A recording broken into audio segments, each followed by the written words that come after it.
new Fujifilm GFX 100S2 medium format camera.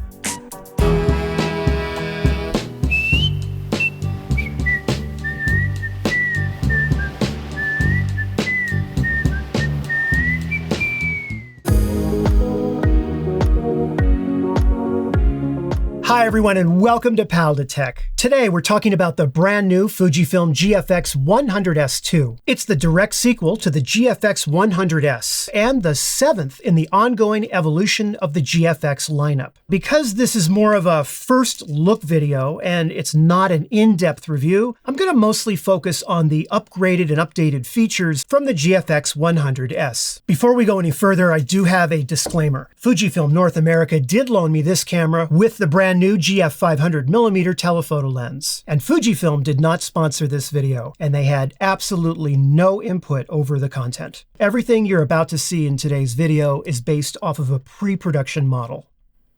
Oh man, I don't even have time to do this video right now. I gotta get this thing to the post office. It is like due now. I actually have to box it. I have an idea. That looks good. Maybe right there. So what I'll end up doing is I will take the part of footage, right, with the camera in it, crop it around and drop it behind the normal footage when I'm talking about the camera, and it'll look like the camera's still in the studio and I can, do this kind of thing. Okay, so I've got to get out of here and ship these back to Fuji right now to make the deadline, but I will be back to finish the review. I'll see you right now. At first glance, the GFX 100S2 is identical in body, ergonomics, and the same 883 gram weight as the GFX 100S. So if you've got both, you're going to need to glance at the model information right on the side of the camera to be sure that you have the right one. It comes with multiple adapters, and they fit very snugly and well into the included USB charger. The included USB-C cable is solid and fairly long. The camera strap is actually thicker and definitely nicer than the normal Fuji camera straps that come with the X series. One of the things that I noticed right away, and I love, is that as soon as the battery's inserted, you can see it on the always on display, which is a nice touch. Another thing that I immediately noticed, and I liked a lot, is the fact that the LCD screen pulls out like this. When I first lifted it up from the camera and I saw that the eye cup was sort of blocking my view if I was looking straight down holding the camera, I thought to myself, that might be a problem, but then it pulls right out.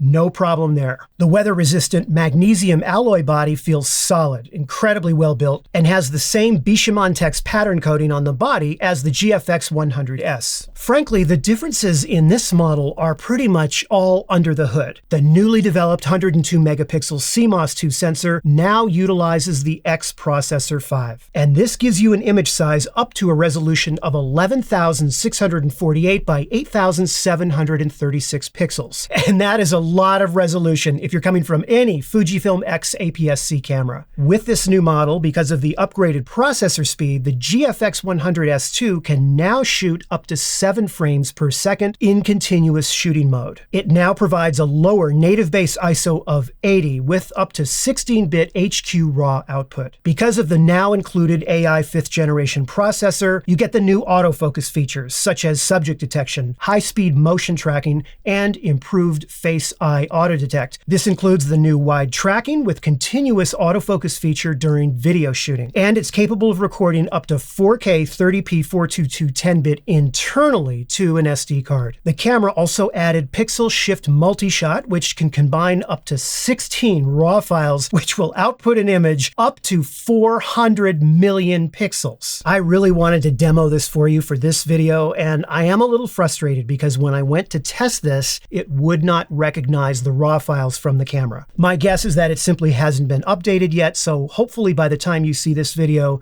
they have updated it, but that's why I don't have it to show you. Now, the electronic viewfinder has also upgraded the view angle, magnification, and resolution. The camera's 5-axis IBIS now goes up to 8 stops from the previous 6, and you can see right here the various GF lenses and how they handle IBIS. What we have right here are straight out of the camera JPEG files that I'm going to show you that I shot with the 500mm telephoto lens. I am hand holding it like this the entire time. Here we are at 1/1000th of a second, and zoomed in at 100%, everything is nice and sharp. Next, we're at 1/500th of a second, and that is actually the focal length of the lens, and it looks great.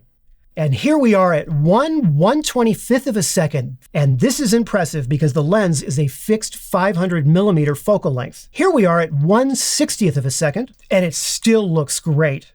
1/30th of a second. Look at how sharp the image is handheld at 1/30th of a second with a 500mm focal length telephoto lens. Okay, we're now down to 1/15th of a second. These are unprocessed, untouched, straight out of the camera JPEG files. We are at 1/8th of a second. And yeah, zoomed in all the way to 100%, definitely soft, but not horrible, just softer. Ugh, this is 1/4 of a second and it's starting to get pretty bad.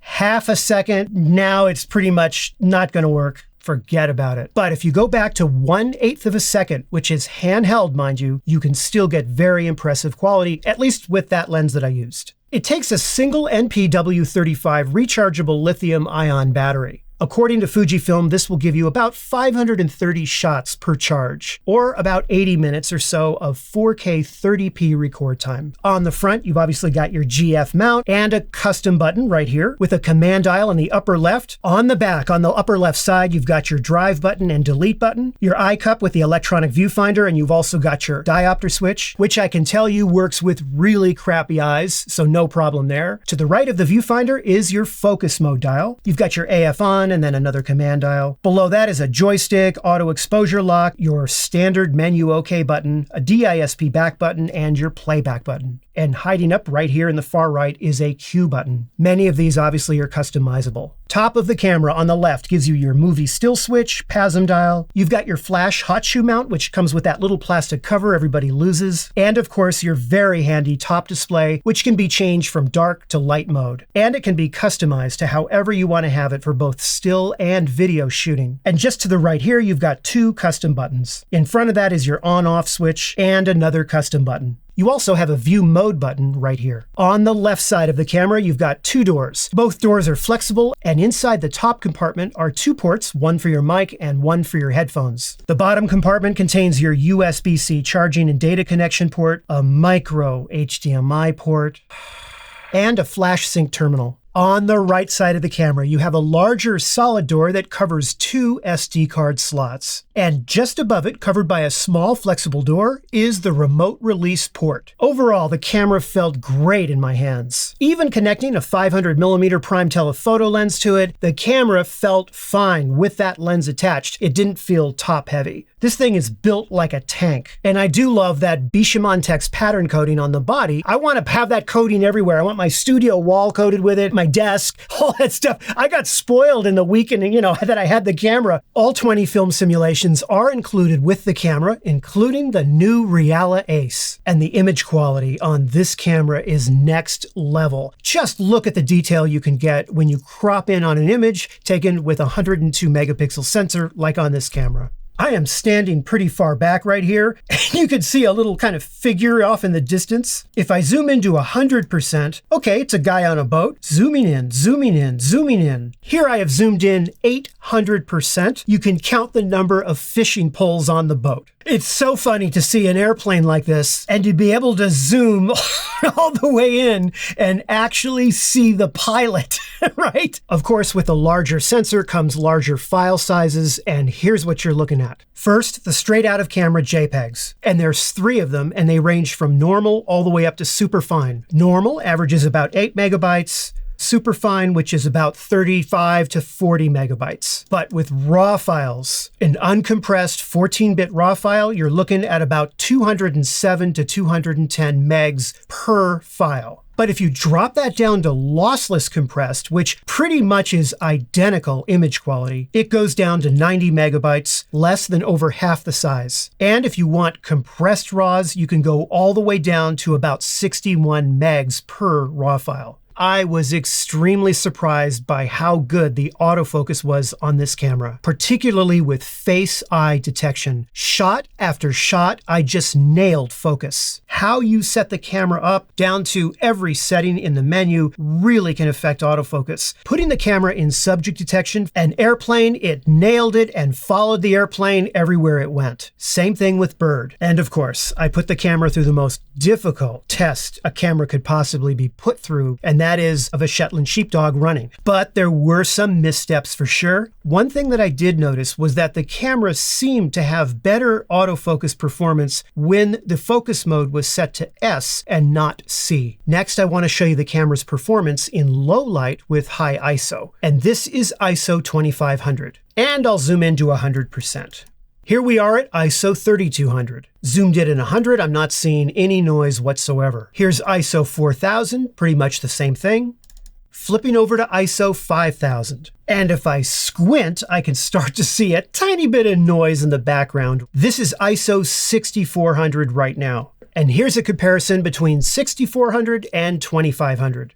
Jumping up to now ISO 8000. And still, I think it's looking great. Now we're up to ISO 10,000, and I think it's handling it really well. Here's 12,800, which is the highest native ISO on the camera. Here's a comparison between ISO 12,800 and ISO 2500. Going into the extended ISO ranges, here's ISO 25,600. There's definitely more noise, but it's not that bad. Moving on to 51,200. Now you definitely have the noise appearing, and you're starting to see imperfections right here, color problems and so forth. Now going to the highest extended ISO on the camera, 102,400. And yeah, I mean, look at this, okay? Definitely problems, not too good here. But I think overall, the camera handled these numbers really well.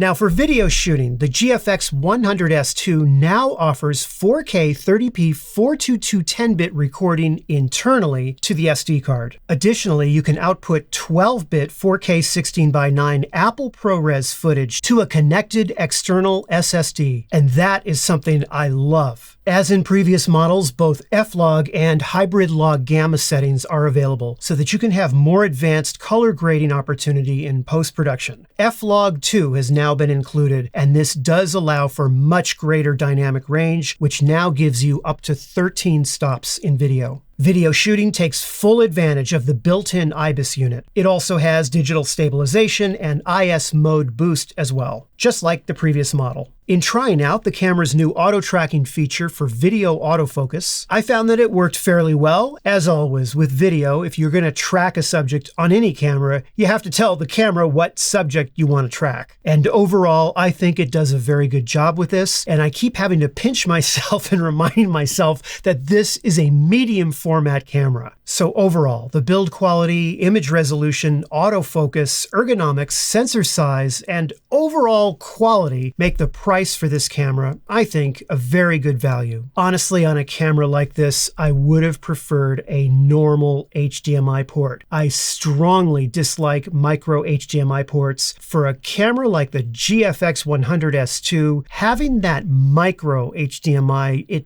it just felt like it didn't belong there. And the very last thing that I wanted to say about this camera, and I mentioned this on a recent live stream, autofocus, subject detection, face-eye auto detect, IBIS performance, frame.io integration, the features that they're adding to the X-T5 lineup and so forth, and the features that they are adding to their medium format GFX lineup are becoming more and more similar all the time. This is a wonderful and amazing time to be into photography. There are so many new features and changes coming, and cameras are getting smarter and smarter. Obviously, the most important thing is your skill as a photographer. I think the GFX 100S will give you about as much gear as you could ever hope to handle to even come close to achieving that. It is a great camera. I strongly recommend it. I absolutely loved every second of shooting with it. Well, thank you so much for watching, and I really hope you found today's video helpful, or at least entertaining. And if you did, be sure to give it the like and subscribe. I will be signing off now, and I will see you in a new video next week. Take care.